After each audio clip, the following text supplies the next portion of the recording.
আজকে উপস্থিত হয়েছি মৃত্তিকা যে অধ্যায়টি রয়েছে এটি যথেষ্ট বড় অধ্যায়। সেখান থেকে যে সমস্ত শর্ট কোয়েশ্চেন অর্থাৎ এমসিকিউ এবং এসএকিউ 1 নম্বরের মানের প্রশ্ন এবং উত্তর নিয়ে আজকে আলোচনা করব। একটু হয়তো সময় বেশি লাগবে, ধৈর্য ধরে যদি দেখো তাহলে এই চ্যাপ্টারের মোটামুটি আমি বলতে পারি প্রায় 100% শর্ট তোমাদের প্রিপেয়ার্ড হয়ে যাবে যদি ভালোভাবে শুনো। প্রথমত ভিডিওটা পজ করে করে এই উত্তরগুলো খাতায় লিখে নেবে। তাহলে মৃত্তিকা প্রথমত আমাকে সংজ্ঞায় আনতে হয়, যেহেতু মৃত্তিকা চ্যাপ্টার শুরু করছি। ভূপৃষ্ঠের উপরিভাগের পাতলা ও ভঙ্গুর আস্তরণ, যা সুদীর্ঘকাল ধরে শিলাচূর্ণ, খনিজ পদার্থ ও জৈব পদার্থ মিশে সৃষ্টি হয়েছে এবং যে স্তর সমস্ত জীবজগৎকে ধারণ করে তাকেই আমরা মৃত্তিকা বলি। এরপরে বলি মৃত্তিকা বিজ্ঞানের দুটি শাখা রয়েছে, একটির নাম পেডোলজি, একটার নাম ইডাফোলজি। যদি জিজ্ঞাসা করা হয় পেডোলজি কাকে বলে, তখন বলতে হয় মৃত্তিকা বিজ্ঞানের যে শাখায় মৃত্তিকার উৎপত্তি, উপাদান, বন্টন, ক্ষয়, সংরক্ষণ ইত্যাদি বিষয়ে বিজ্ঞানসম্মত আলোচনা ও গবেষণা করা হয় তাকে পেডোলজি বলে। নেক্সট, তাহলে ইডাফোলজি কাকে বলে না, মৃত্তিকা বিজ্ঞানের যে শাখায় মৃত্তিকার গুণাবলীর ভিত্তিতে উদ্ভিদের জন্ম, বৃদ্ধি, উৎপাদনশীলতা ইত্যাদি বিষয়ে বিজ্ঞানসম্মত আলোচনা করা হয় তাকে ইডাফোলজি বলে। অর্থাৎ ইডাফোলজিতে মৃত্তিকার সাথে উদ্ভিদের সম্পর্ক বিশ্লেষণ করা হয়। এই যে মৃত্তিকা বিজ্ঞান আমরা নামটা শুনলাম, এর জনক কি? অর্থাৎ মৃত্তিকা নিয়ে গবেষণা অনেকেই করেছেন, কিন্তু পূর্ণ গবেষণা এবং সারা পৃথিবীর মানুষের সামনে সঠিকভাবে তাকে তুলে ধরা তিনি হলেন ভিভি ডকুচেভ, তাই তাকে মৃত্তিকা বিজ্ঞানের জনক বলা হয়। মৃত্তিকাতে নানান উপাদান থাকে, সেই উপাদানের মধ্যে 50% কঠিন পদার্থ, এই 50-এর 45% খনিজ পদার্থ এবং 5% জৈব পদার্থ, 25% তরল পদার্থ এবং বাকি 25% গ্যাসীয় পদার্থ। এই যে 5% জৈব পদার্থ থাকে তার মধ্যে 80% উদ্ভিদ এবং প্রাণীর পচে যাওয়া দেহ, 10% থাকে উদ্ভিদের শিকড় এবং বাকি 10% থাকে অণুজীব।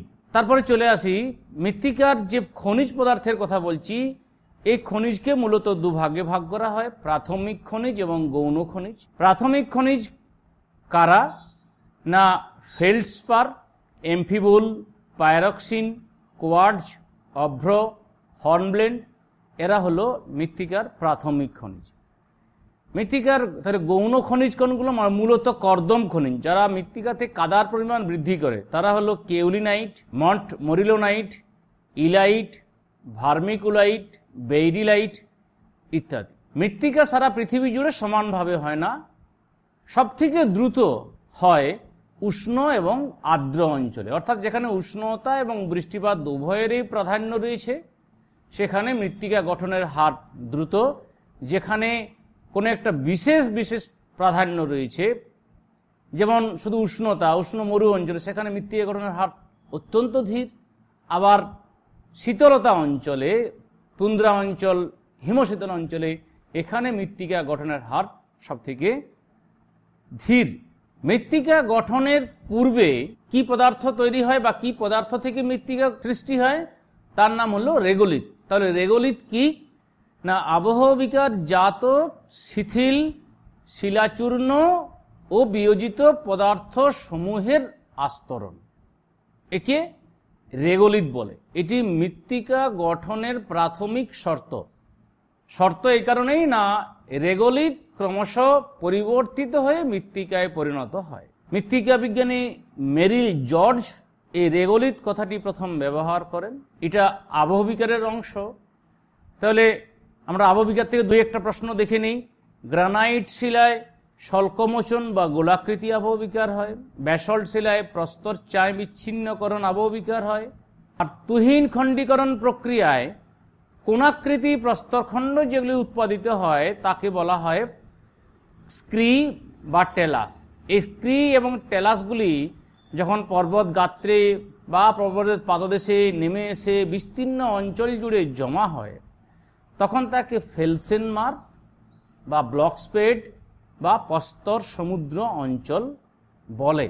দু একটি ছোট প্রশ্ন দেখে নিই। রাসায়নিক আবহবিকারে, রাসায়নিক আবহবিকারের প্রাধান্য সেখানেই দেখা যায় যেখানে উষ্ণতা এবং আর্দ্রতা উভয়েই অধিক ক্রিয়াশীল, যেমন নিরক্ষীয় জলবায়ু অঞ্চল, উষ্ণ আর্দ্র মৌসুমী জলবায়ু অঞ্চল। জারণ বা অক্সিডেশন, এই প্রক্রিয়ায় লাল, হলুদ, বাদামি ল্যাটেরাইট মৃত্তিকার সৃষ্টি হয়, কারণ লোহাতে মরচা পড়ে এবং সেটি বিক্রিয়ার ফলে ক্রমশ লাল বা লোহিত বর্ণ ধারণ করে। অর্থাৎ এখানে আয়রন অক্সাইড আয়রন হাইড্রোক্সাইডে পরিণত হয়। এরপরে বলি অঙ্গারযোজন বা কার্বনেশন। এই প্রক্রিয়ায় চুন সমৃদ্ধ মৃত্তিকা, চার্নোজেম মৃত্তিকা, আবার রেঞ্জিনা মৃত্তিকা, এর রং একটু ধূসর, এই মৃত্তিকার সৃষ্টি হয়। চুনাপাথর থেকে উদ্ভূত লাল রঙের মৃত্তিকা, আম্লিক মৃত্তিকা, একে টেরারোজা বলে। বিজারণ প্রক্রিয়ায় পিট বা বগ মৃত্তিকার সৃষ্টি হয়। জলা জায়গায় যেখানে অক্সিজেনের অভাব রয়েছে সেখানে বিজারণ প্রক্রিয়ায় মৃত্তিকার সৃষ্টি হয়। আর্দ্র বিশ্লেষণ বা হাইড্রোলিসিস প্রক্রিয়ায় ক্ষারধর্মী মৃত্তিকার সৃষ্টি হয়। জলযোজন প্রক্রিয়ায় জিপসাম সমৃদ্ধ মৃত্তিকার সৃষ্টি হয়। ধাতব ক্যাটায়নযুক্ত জৈব রাসায়নিক পদার্থকে চিলেট বলে। ব্যাসল্ট শিলা থেকে কৃষ্ণ বা রেগুন মৃত্তিকার সৃষ্টি হয়। এই অংশটি প্রথম পর্বের জন্য। আমরা দ্বিতীয় পর্বে আসি, যেখানে আলোচনা করব মৃত্তিকার গঠন প্রক্রিয়া।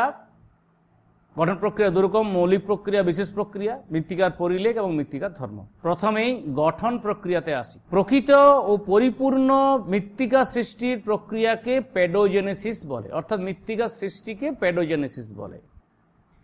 মৃত্তিকা গঠনের মূলত 4টি মৌলিক প্রক্রিয়া রয়েছে।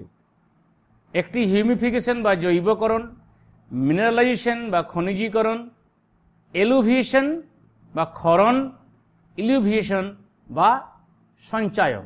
এলুভিয়েশন বা ক্ষরণ বা অধোগমন, এই প্রক্রিয়ায় মৃত্তিকার উপরিভাগে এ স্তর গঠিত হয়, অর্থাৎ মৃত্তিকা পরিলেখের এ স্তর থেকে ক্ষরিত দ্রবীভূত পদার্থসমূহ বি স্তরে স্থানান্তরিত হতে থাকে। আর ইলুভিয়েশন বা সঞ্চয়ন প্রক্রিয়ায়, অর্থাৎ যে সমস্ত পদার্থগুলি এলুভিয়েশন প্রক্রিয়া নিচের দিকে গেল সেগুলি সঞ্চিত হয়ে বি স্তর গঠিত হয়। তাহলে ইলুভিয়েশন হলো সঞ্চয়ন প্রক্রিয়া। মৃত্তিকার উপরিভাগে নানান জৈব পদার্থ সম্পূর্ণরূপে বিয়োজিত হয়, তাকে আমরা হিউমাস বলি। এই বিয়োজন ঘটায় কে না সূক্ষ্ম জীবাণুদের দ্বারা পাচিত হয়। তাহলে সম্পূর্ণরূপে বিয়োজিত জৈব পদার্থকে হিউমাস বলে, বা জীব দেহাবশেষ মৃত্তিকায় থাকা সূক্ষ্ম জীবাণুদের দ্বারা পচনের ফলে যে বিয়োজিত পদার্থে পরিণত হয় তাকে হিউমাস বলে। এই যে হিউমাস সৃষ্টি হয়, এই হিউমাস সৃষ্টির প্রক্রিয়াকে হিউমিফিকেশন বলে। এই হিউমিফিকেশন প্রক্রিয়ায় মৃত্তিকার উপরিস্তরে ও অর্গানিজম স্তর গঠিত হয়, এটি খনিজ সমৃদ্ধ স্তর। খনিজীকরণ বা মিনারেলাইজেশন, এটা কি না হিউমাস বায়ুর অক্সিজেন দ্বারা জারিত হলে এতে থাকা সমস্ত খনিজ পদার্থ মৃত্তিকায় মিশে যায়, একে মিনারেলাইজেশন বলে। এটি হিউমিফিকেশনের বিপরীত প্রক্রিয়া। এরপরে আমরা বিশেষ প্রক্রিয়া আসি, পর্জলীকরণ। শীতল ও আর্দ্র নাতিশীতোষ্ণ সরলবর্গীয় অঞ্চলে ছাই রঙের অম্লধর্মী পর্জল মৃত্তিকা সৃষ্টির প্রক্রিয়াকে পর্জলীকরণ বলে। যদি প্রশ্ন করা হয় পর্জলীকরণ কাকে বলে, তাহলে এটি লিখতে হয়। এই যে পর্জলি, জোলা, এই শব্দের অর্থ ধূসর বা ছাই রঙের। পর্জল মৃত্তিকাতে তোমরা জানো যে খনিজ পদার্থ সমূহ ধৌত প্রক্রিয়া নিচের দিকে চলে যায়, সেখানে অর্থাৎ নিচের দিকে ধাতব ক্যাটায়ন এবং সেক্সকুই অক্সাইড সঞ্চিত হয়ে একটি অদ্রবণীয় স্তর বা হার্ড প্যান গঠন করে। তাহলে পর্জল মৃত্তিকাতে আমরা হার্ড প্যান দেখতে পাই, এটি মূলত বি স্তরে গঠিত হয়। এই হার্ড প্যানটাকে অটস্ট্যান বলে। এরপরে আসি ল্যাটেরাইট মৃত্তিকা বা ল্যাটেরাইজেশন প্রক্রিয়া। তাহলে ল্যাটেরাইট মৃত্তিকা সৃষ্টির প্রক্রিয়াই হলো ল্যাটেরাইজেশন। ল্যাটেরাইট মৃত্তিকা সৃষ্টির সময় মৃত্তিকার পৃষ্ঠস্তরে উপরিস্তরে অদ্রবণীয় লৌহ ও অ্যালুমিনিয়ামের কণাগুলি জারিত হয়ে সেস্কুই অক্সাইড সৃষ্টি করে। এই সেস্কুই অক্সাইড নিচের দিকে জমাটবদ্ধ হয়ে মৌচাকের মতো ছিদ্রযুক্ত স্তর তৈরি করে, যাকে ডিউরিক ক্রাস্ট বলে। অর্থাৎ আমরা ল্যাটেরাইট মৃত্তিকাতে ডিউরিক ক্রাস্ট নামক স্তরটি দেখতে পাই। মূলত ল্যাটেরাইট মৃত্তিকার সৃষ্টি হয় উষ্ণ আর্দ্র ক্রান্তীয় জলবায়ু অঞ্চলে। এরপরে আসি সেলিনাইজেশন কাকে বলে বা লবণীকরণ। না, উষ্ণ শুষ্ক মরু অঞ্চলে সালফেট এবং ক্লোরাইড, সালফেট ক্লোরাইড যৌগগুলি হলো ক্যালসিয়াম, ম্যাগনেসিয়াম, সোডিয়াম, এদের সমৃদ্ধ লবণাক্ত সোলনচাক মৃত্তিকা সৃষ্টির প্রক্রিয়াকে সেলিনাইজেশন বলে। অর্থাৎ সেলিনাইজেশন প্রক্রিয়ায় সোলনচাক মৃত্তিকার সৃষ্টি হয়। এটি অত্যন্ত লবণাক্ত এবং রং সাদা হওয়ায় একে সাদা ক্ষার মাটি বলা হয়। নেক্সট, অ্যালকালাইজেশন বা ক্ষারীয়করণ। এই প্রক্রিয়ায় অর্থাৎ অ্যালকালাইজেশন প্রক্রিয়ায় সেলোনেজ বা ক্ষার, কালো ক্ষার মৃত্তিকা সৃষ্টি হয়। মরুপ্রায় অঞ্চলে লবণাক্ত মাটিতে অতিরিক্ত যদি সোডিয়ামের সঞ্চয় হয় তাহলে তীব্র ক্ষারধর্মী কালো রঙের সেলোনেজ মৃত্তিকা সৃষ্টি হয়। এই প্রক্রিয়াকে অ্যালকালাইজেশন বা ক্ষারীয়করণ বলে। নেক্সট, ক্যালসিফিকেশন বা চুনিকরণ। প্রধানত নাতিশীতোষ্ণ তৃণভূমি অঞ্চলে চুন সমৃদ্ধ ক্ষারকীয় মৃত্তিকা সৃষ্টির প্রক্রিয়াকে ক্যালসিফিকেশন বা চুনিকরণ বলে। অর্থাৎ চুন সমৃদ্ধ মৃত্তিকা দেখতে পাই আমরা চার্নোজেম এবং চেস্টনাট মৃত্তিকায়। অর্থাৎ ক্যালসিফিকেশন প্রক্রিয়া সৃষ্ট দুটি মৃত্তিকার উদাহরণের নাম বললে তখন লিখতে হবে চার্নোজেম এবং চেস্টনাট। চার্নোজেম মৃত্তিকায় খুব বেশি জৈব পদার্থের পরিমাণ থাকে। চার্নোজেম মৃত্তিকার এ স্তরে মানে অর্থাৎ উপরিভাগে কিছু প্রাণী বসবাস করে, মৃদভেদী প্রাণী। এরা বেশ কিছু গর্ত তৈরি করে। এই গর্তগুলিকে ক্রাটোভিনা বলে। যেখানে জলাভূমি বা নিম্নভূমি, সেখানে যে প্রক্রিয়ায় মৃত্তিকা সৃষ্টি হয় তাকে গ্লেজেশন বলে। একটু আগেই বলছিলাম যে জারণের পরিবর্তে এখানে বিজারণ প্রক্রিয়ায় মৃত্তিকা সৃষ্টি হয়।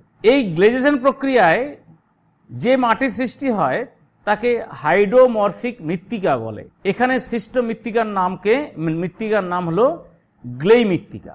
এরপর বলি মৃত্তিকা গঠনের নিয়ন্ত্রক কারা। দুরকম নিয়ন্ত্রক, একটি সক্রিয় নিয়ন্ত্রক, একটি নিষ্ক্রিয় নিয়ন্ত্রক। সক্রিয় নিয়ন্ত্রক জলবায়ু এবং জীবজগৎ, আর নিষ্ক্রিয় নিয়ন্ত্রক ভূপ্রকৃতি, সময়। পরিণত মৃত্তিকা সৃষ্টি, যদি এমন প্রশ্ন আসে যে পরিণত মৃত্তিকা সৃষ্টিতে একমাত্র অত্যাবশ্যকীয় নিষ্ক্রিয় উপাদান কোনটি, তখন তোমাকে সময় লিখতে হবে। যদি জিজ্ঞাসা করা হয় মৃত্তিকা গঠনের প্রধান নিয়ন্ত্রক কোনটি, তাহলে তুমি সর্বপ্রথমে জলবায়ু লিখবে। এরপরে মৃত্তিকার রাসায়নিক ধর্মের পরিপ্রেক্ষিতে মাটিকে দুই ভাগে ভাগ করেন কে সি এফ মারবাট। এই দুটি ভাগ হলো পেডালফার আর পেডোকেল। পিইডি, পেড মানে কাদা, সিএএল মানে ক্যালসিয়াম। অর্থাৎ ক্যালসিয়ামের প্রাধান্য রয়েছে এমন মৃত্তিকাকে পেডোকেল বলে। চার্নোজেম মৃত্তিকা এর প্রকৃষ্ট উদাহরণ। আর পেডালফার পিইডি প্লাস এএল মানে অ্যালুমিনিয়াম, এফি মানে লৌহ। অর্থাৎ পেডালফার বর্গের মাটিতে অ্যালুমিনিয়াম এবং লৌহ থাকে। অর্থাৎ লৌহ এবং অ্যালুমিনিয়াম সমৃদ্ধ মৃত্তিকার বর্গকে পেডালফার বলে। মৃত্তিকা গঠনের হার সংক্রান্ত যে সূত্র রয়েছে তোমরা জানো, এটি ভ্যান হফের সূত্র। সূত্রটি কি না, প্রতি 10 ডিগ্রি সেন্টিগ্রেড উষ্ণতা বৃদ্ধিতে মাটিতে যে রাসায়নিক বিক্রিয়া হয় সে রাসায়নিক বিক্রিয়ার হার প্রায় দ্বিগুণ বৃদ্ধি পায়। জলবায়ুর সক্রিয় প্রভাবে যে মাটি গঠিত হয় তাকে একটোডাইনামরফিক মৃত্তিকা বলে। উদাহরণ ল্যাটেরাইট, চার্নোজেম। আবার যেসব মাটিতে আদিশিলার প্রভাব বেশি থাকে, আদিশিলা, জনকশিলা, মাতৃশিলা, তাদের এন্ডোডাইনামরফিক মৃত্তিকা বলে। লিথোসল, রেগোসল এলুভিয়াম বা পলিমৃত্তিকা। অ্যাকচুয়ালি এরা মৃত্তিকা গঠনের প্রধান যে মূল উপকরণ তার ভিত্তিতেই সৃষ্টি হয়। যেসব মাটি পর্বতের ঢালে সৃষ্টি হয়, অর্থাৎ পর্বতের ঊর্ধ্ব ঢালের শিলা, নুড়ি, কাঁকর ইত্যাদি পাদদেশে বাহিত হয়ে জমা হয়ে যে মৃত্তিকার সৃষ্টি হয় তাকে কঙ্কালসার মৃত্তিকা বলে। অর্থাৎ এখানে কাদার পরিমাণ অত্যন্ত কম বলে একে কঙ্কাল বলা হয় এবং এটি অবশ্যই নবীন মৃত্তিকা। কেটেনা কাকে বলে? ভূমিরূপের উচ্চতা ও সংশ্লিষ্ট জল নিকাশি ব্যবস্থার পার্থক্যে মৃত্তিকার পার্থক্য লক্ষ্য করা যায়। মানে উচ্চতার পরিপ্রেক্ষিতে জল যে উঁচু থেকে নিচু দিকে নিষ্কাশিত হয় তো সবসময় সমান মাত্রায় হয় না, তার পরিপ্রেক্ষিতে মৃত্তিকার পার্থক্য লক্ষ্য করা যায়। অর্থাৎ একই জলবায়ু অঞ্চলের অন্তর্গত বিভিন্ন এলাকায় পাহাড়ের ঢালে বিভিন্ন মৃত্তিকার সমন্বয় ঘটে। এই মৃত্তিকার সমন্বয়কে ক্যাটেনা বলে। মৃত্তিকার ক্যাটেনার যে ধারণাটি এটি দেন বিজ্ঞানী মিলনে। মৃত্তিকার পরিলেখ কাকে বলে? না, মৃত্তিকার পর্যায়ক্রমিক যে স্তরগুলি থাকে তাকে যদি উল্লম্বভাবে প্রস্থচ্ছেদ করা যায় তখন তাকে মৃত্তিকার পরিলেখ বলে। মৃত্তিকার পরিলেখের সর্বপ্রথম কে ধারণা দেন? না, ভিভি ডকুচেভ। মৃত্তিকার উপরিদিকে এ এবং বি এই দুটো স্তরকে একত্রে মৃত্তিকার দেহ বলে এবং ও আর এ স্তরকে পৃষ্ঠস্তর বলে। এই যে স্তরের কথা বলছি, স্তর তাহলে কাকে বলে বা হরাইজন কাকে বলে? না, সয়েল প্রোফাইলে ভূপৃষ্ঠের সাথে অনুভূমিকভাবে বিস্তৃত ভিন্ন ভিন্ন বৈশিষ্ট্যযুক্ত এক একটি পাতলা অথচ সুস্পষ্ট, মানে পরিষ্কার বোঝা যায় যে এর থেকে এটা আলাদা অঞ্চলকে মাটির স্তর বা হরাইজন বলে। তোমরা জানো হয়তো পৃথিবীর সর্বত্র মৃত্তিকার পরিণত হতে পারে না। তাহলে যথেষ্ট সময়ের অভাবে যেসব মৃত্তিকায় সমস্ত স্তরগুলি গড়ে উঠতে পারে না তাদের অপরিণত মৃত্তিকা বলে। যেমন পলি মাটিতেই সমস্ত স্তর গড়ে ওঠে না।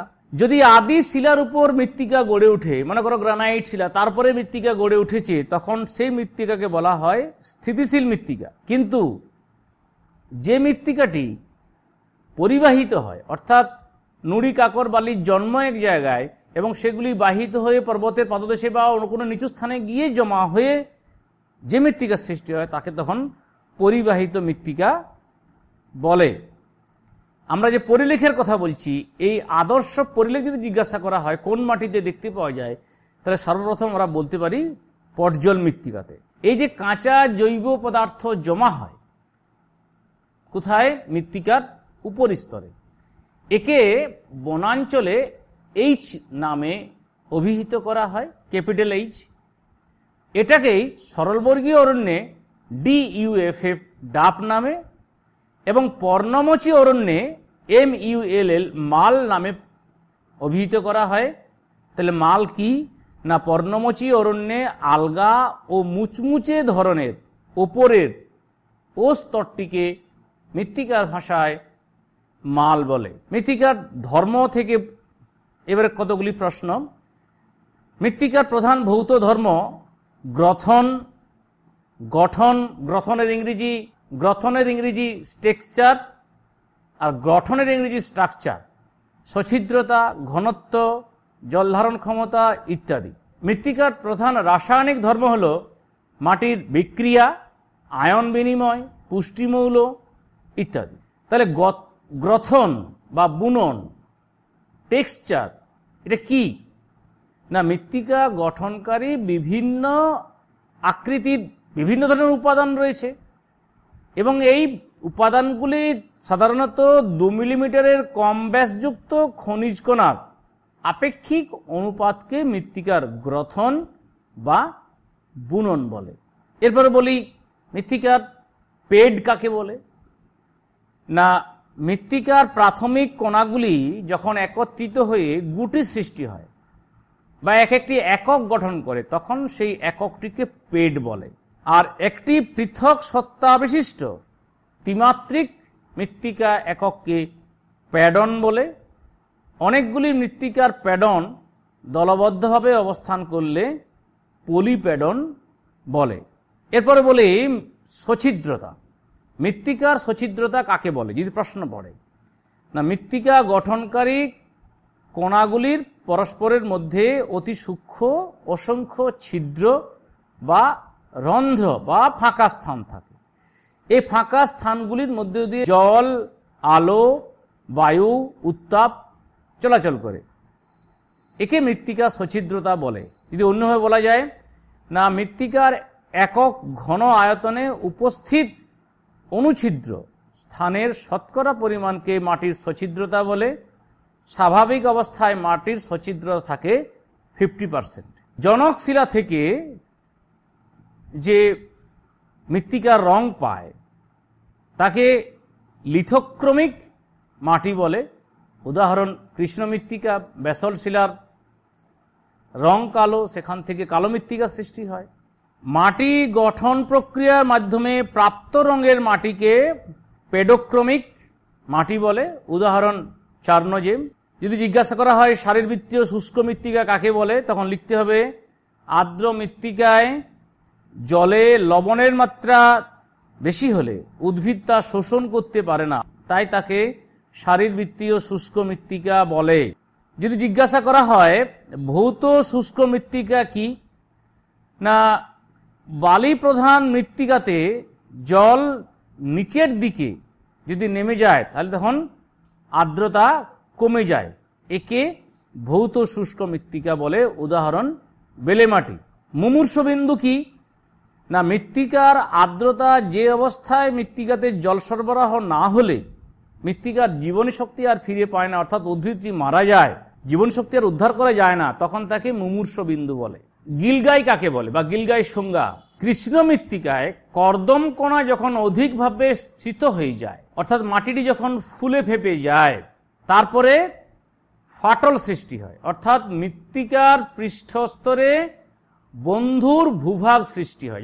কখন এটা যখন শুকিয়ে যায় তখন তাকে গিলগাই বলে, অর্থাৎ ফাটল সৃষ্ট কৃষ্ণ মৃত্তিকা। এরপরে আমরা মৃত্তিকার পিএইচ, পন্ডাস অফ হাইড্রোজেন, যে স্কেলের মাধ্যমে কোনো দ্রবণের হাইড্রোজেন আয়নের পরিমাণ প্রকাশ করা হয় তখন তাকে পিএইচ স্কেল বলে। রাসায়নিক বিক্রিয়ার ভিত্তিতে মৃত্তিকাকে 3 ভাগে ভাগ করা হয়।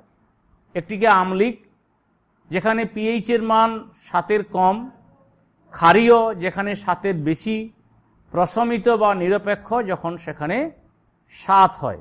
তাহলে পিএইচ এর মান 7-এর কম হলে বুঝতে হবে মাটিতে সক্রিয় হাইড্রোজেন আয়নের মাত্রা বৃদ্ধি পেয়েছে এবং মৃত্তিকা অম্লধর্মী হয়েছে। আর যদি উল্টোটা হয় তাহলে 7-এর বেশি হলে মাটিতে সক্রিয় হাইড্রোক্সিল আয়নের মাত্রা বৃদ্ধি পেয়ে মৃত্তিকা ক্ষারধর্মী হয়। একটাতে হাইড্রোজেন আয়নের মাত্রা বৃদ্ধি পেয়েছে, একটাতে হাইড্রোক্সিল আয়নের মাত্রা বৃদ্ধি পেয়েছে।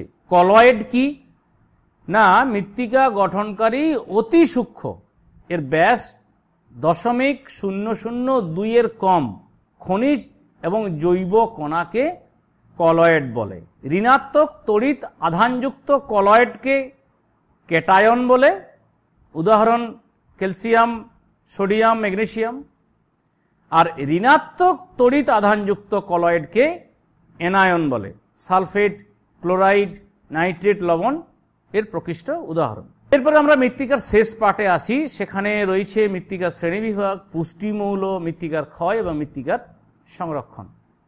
প্রথমে শ্রেণীবিভাগে আমরা মৃত্তিকাকে প্রধান 3 ভাগে ভাগ করি: আঞ্চলিক, আন্তঃ আঞ্চলিক আর বহিরাঞ্চলিক। তাহলে আঞ্চলিক কি, না নির্দিষ্ট অক্ষরেখা বরাবর জলবায়ু এবং স্বাভাবিক উদ্ভিদের ভিত্তিতে পৃথিবীর পূর্ব থেকে পশ্চিমে বিস্তৃত বলয় আকারে গড়ে ওঠা মৃত্তিকাকে আঞ্চলিক মৃত্তিকা বলে। বলয় আকারে মানে অক্ষরেখার সাপেক্ষে গোলাকারভাবে বা বৃত্তাকারভাবে। তাহলে এক্ষেত্রে জলবায়ুর ভূমিকা মুখ্য, জনকশিলার ভূমিকা গৌণ। এরা বলয় আকারে গড়ে উঠে বলে এদের বলয়িত বা মণ্ডলীয় মৃত্তিকা বলে। উদাহরণ পটজল, চার্নোজেম, লেটেরাইট ইত্যাদি। নেক্সট আসি আন্তঃ আঞ্চলিক মাটি কাকে বলে। না আঞ্চলিক বলয়ের মধ্যে স্থানীয় উপাদানের কিছু তারতম্য থাকে। সমস্ত অঞ্চল জুড়ে স্থানীয় উপাদান এক থাকে না, সেই উপাদানগত তারতম্যের কারণে কিছু নতুন মৃত্তিকা সৃষ্টি হয়। এই নতুন মৃত্তিকাকে বলা হয় আন্ত আঞ্চলিক মৃত্তিকা। অর্থাৎ এক্ষেত্রে ভূপ্রকৃতি জনকশিলার ভূমিকা বেশি, যেমন পিট মৃত্তিকা, রেঞ্জিনিয়া মৃত্তিকা, সোলেনচাক মৃত্তিকা, সোলোনোজ মৃত্তিকা ইত্যাদি। এরপরে আসি বহিরাঞ্চলিক মৃত্তিকা।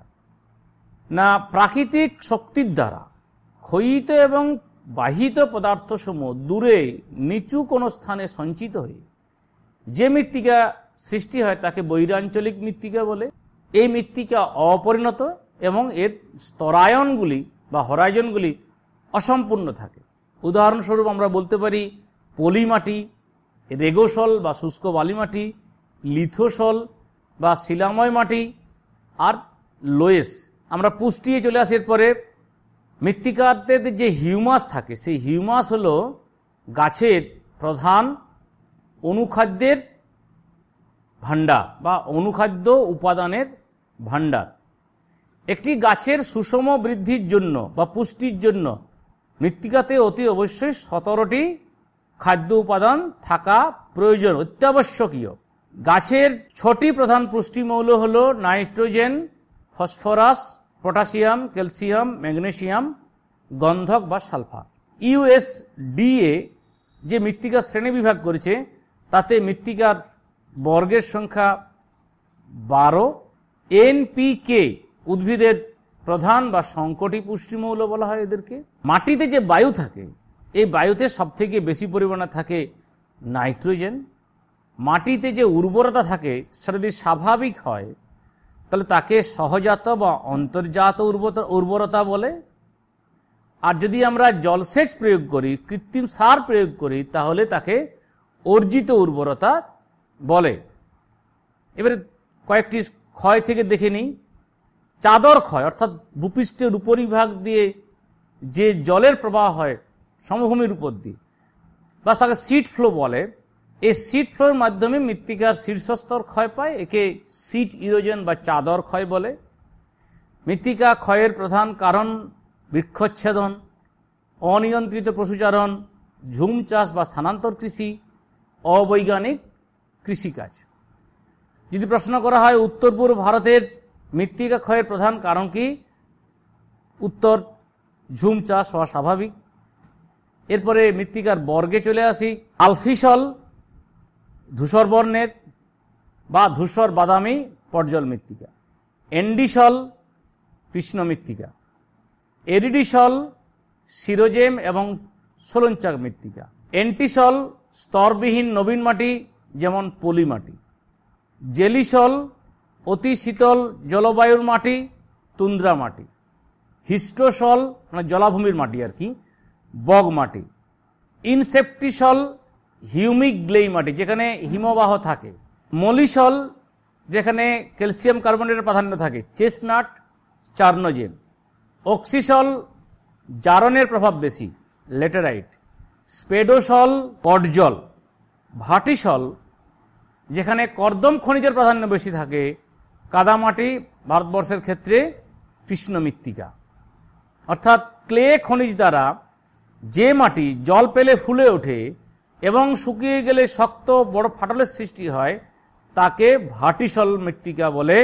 ভারতবর্ষের ডেকান ট্র্যাপ অঞ্চলে বা রেগুর মৃত্তিকায় এবং অস্ট্রেলিয়ায় এই মাটি দেখা যায়।